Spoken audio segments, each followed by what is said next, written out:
I'm Keon Johnson. I play shortstop, third base. I go to First Presbyterian Day School. More of a kind of funny guy, quiet guy in a way. I just like to have fun, play the game, enjoy myself, and have a good time. The National Player of the Year, Keon Johnson. Look at the smile from Keon. They're having fun out there. Bouncing ball, another chance. Oh, sometimes it's better to be lucky than good. It's a baseball god saying, I'm giving you one, Keon. Baseball is my only sport. I go 7 days a week.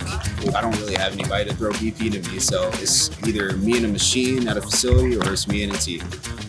I started outside, work away, put it down the middle, work back up the center field, and then I put it inside to work the left field. I'm by myself, bug the balls team, me. I gotta get some type of work done with baseball. It just has to happen. It's just important to me because I simply love the game. I realize that this might be something I want to do for the rest of my life. I don't think I'm changing that anytime soon. My fielding has definitely gotten better from this year to last year. I feel more comfortable with my glove. I feel more comfortable making tougher plays now. And my glove from the PG Select Fest is actually the one that I use in game.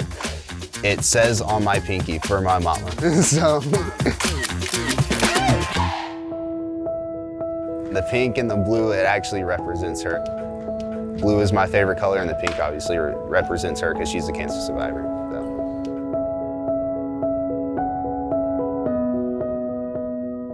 My name is Sheena King Mingo. My son, Keon, loves this game as much as the air he needs to breathe.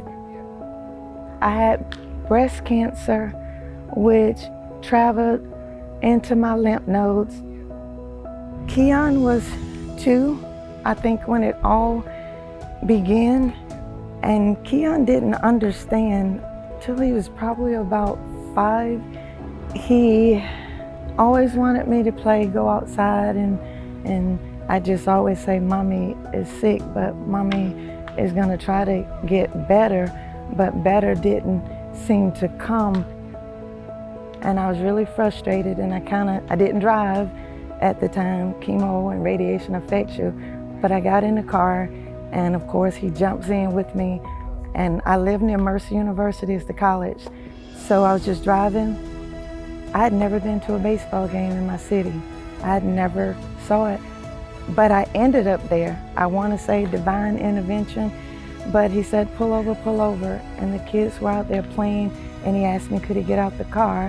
And I said, yes, but I can't because I couldn't be exposed to the sun. And he looked and he watched and he came back and he asked me, he said, Mom, do you think that I can be able to do that one day? And I told him, Keon, I told him, Keon, you can do anything you set your mind to and your heart to. And if that's what you want to do, then one day you can and you will. At this point, I'm not working, and he asked me, he said, do we have money? And I said, not really, why? And he said, I wonder if we could maybe go to Walmart or somewhere and get me a bat and a ball. And I didn't have it, but we went. She brought me to the nearest store, got the cheapest everything, and I looked up videos, YouTube, whatever.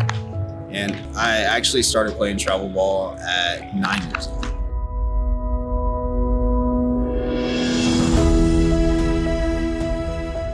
Baseball has been the saving grace for him as a kid. It just fuels him.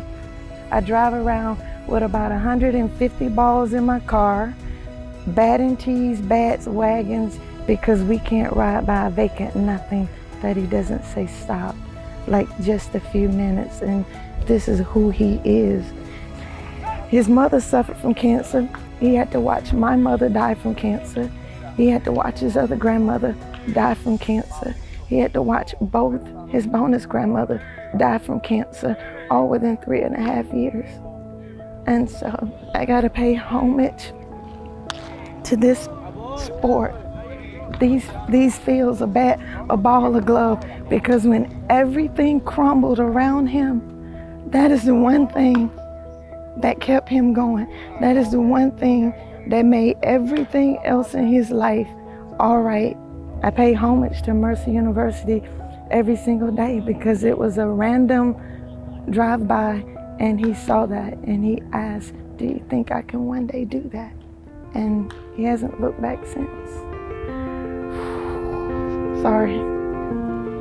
What I learned from her battling cancer is to never give up of what you love, because knowing what she went through and she, still can raise me after all that she's gone through is definitely a good feeling.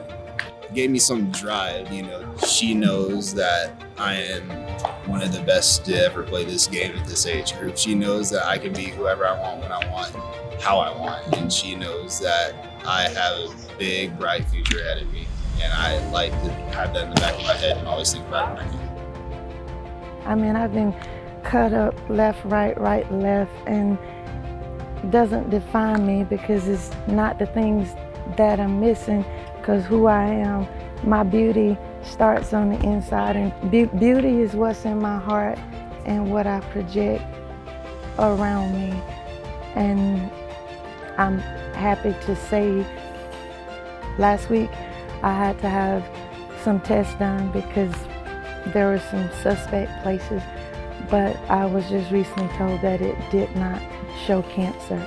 So I'm really, really, really, really happy about that. In 2023, kind of my one main goal tied into many is just be a better person than you were, than yesterday. On the field, be a good teammate, do what you're supposed to do, have fun. I'm hoping that I can make it out of high school first round, go back and do something good for her, because she's definitely put a lot of time and energy in me.